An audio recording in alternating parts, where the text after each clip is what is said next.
세상을 움직이는 비밀. 너만 몰라. 사람의 마음을 여는 자, 세상을 움직인다. 사람의 마음을 여는 법과 침묵으로 상대를 읽는 법. 곧 열림과 닫힘 제2부 언어와 침묵의 도. 첫째 마디 군주 임금된 자는 어떻게 살아야 하나?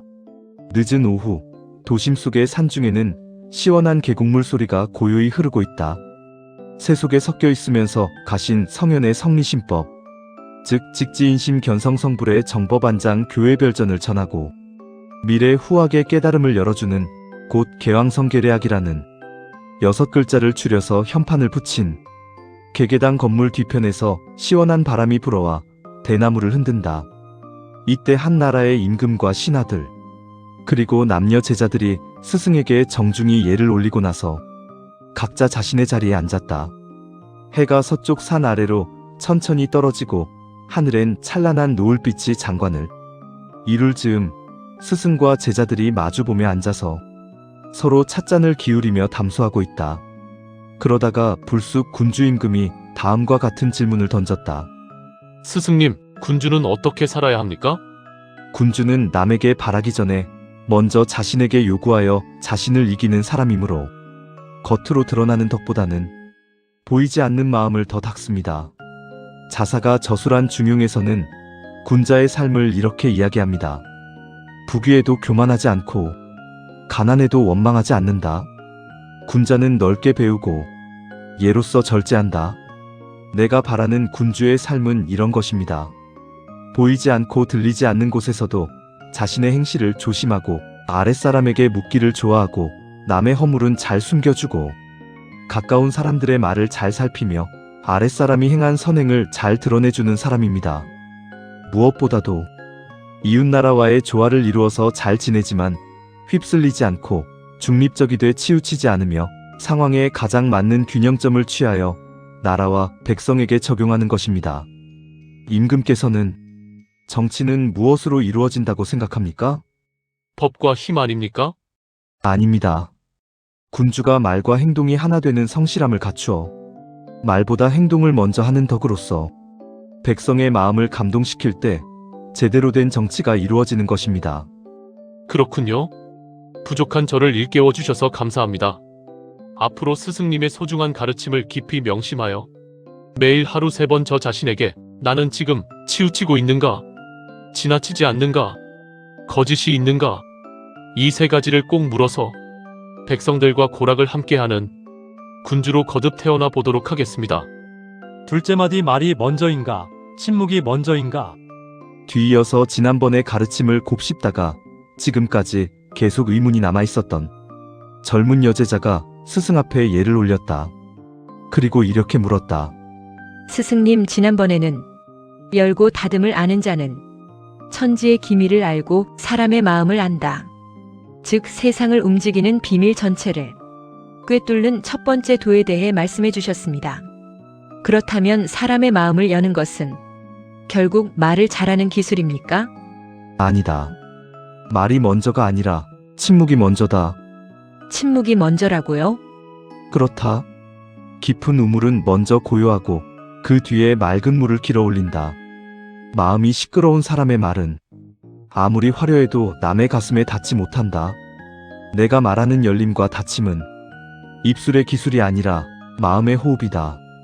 열림은 말함이요, 닫힘은 들음이다. 그러므로 들을 줄 모르는 자는 결코 열 줄도 모른다. 셋째 마디 왜 사람은 자신의 마음을 열지 않는가? 사람들은 왜 쉽게 마음을 열지 않습니까? 상처받았기 때문이다. 새가 둥지를 숨기고 거북이 목을 움츠리며 나무가 겨울에 잎을 거두어들이듯 사람도 상처를 받으면 자신을 닫는다. 닫힘은 악이 아니다. 생명을 지키기 위한 본능이다.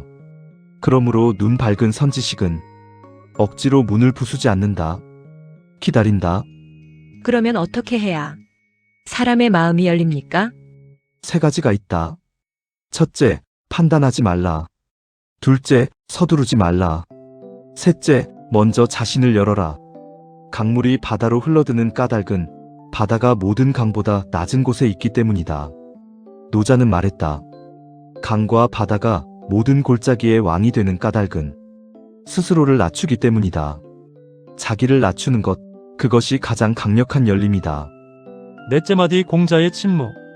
공자께서는 많은 말씀을 남기셨지만 침묵의 가르침도 있었습니까? 물론이다.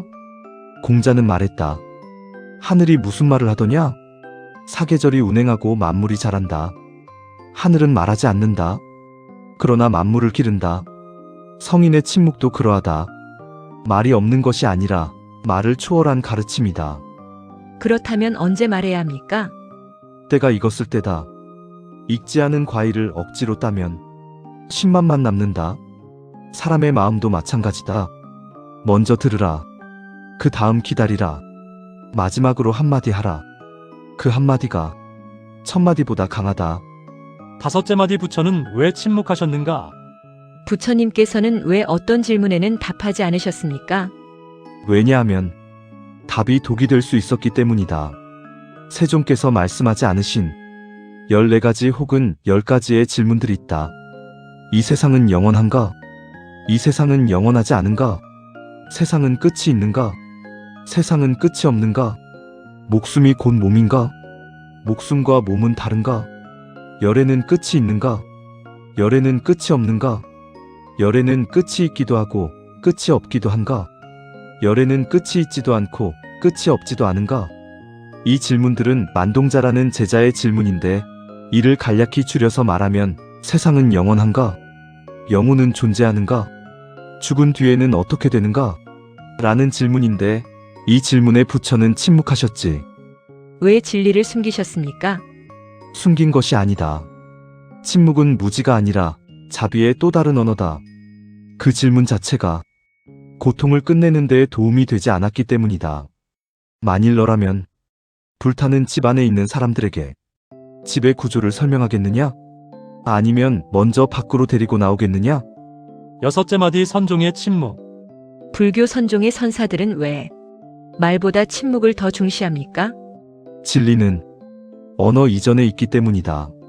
영산회상에서 부처는 말하지 않았다. 다만 연꽃 한 송이를 들어보였다. 모든 제자가 의아해했으나 가섭만이 미소 지었다. 그 순간 말없는 법문이 전해졌다. 정말 말없이도 이해할 수 있습니까? 어머니가 아기를 바라볼 때 무슨 말을 하더냐? 연인이 서로를 바라볼 때 말이 필요한가?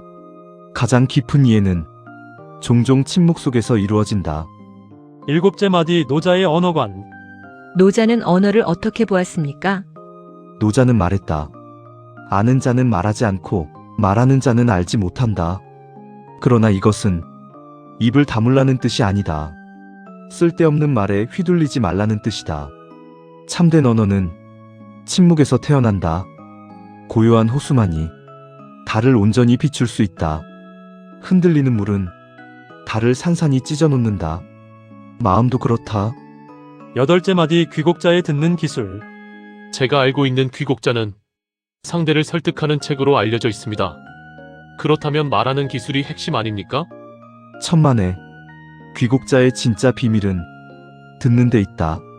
말은 이미 드러난 것이다. 그러나 침묵은 아직 드러나지 않은 마음이다. 말보다 머뭇거림을 보라. 대답보다 한숨을 들어라. 웃음보다 눈빛을 살펴라. 사람은 입으로는 거짓말할 수 있지만 침묵으로는 거짓말하기 어렵다. 아홉째 마디 사람의 마음을 여는 5가지 법. 스승님, 구체적으로 어떻게 사람의 마음을 열 수 있습니까? 이 5가지를 기억할 필요가 있다. 첫째, 먼저 들어라. 대부분의 사람은 이해받고 싶어 한다. 조언보다 공감이 먼저다. 둘째, 서두르지 말라. 꽃은 억지로 피울 수 없다. 사람의 마음도 때가 필요하다. 셋째, 비밀을 지켜라. 신뢰는 말의 양이 아니라 침묵의 무게에서 생긴다. 넷째, 상대의 자존심을 보호하라. 논리로 이겨도 마음을 잃으면 패배다. 다섯째, 진심으로 대하라.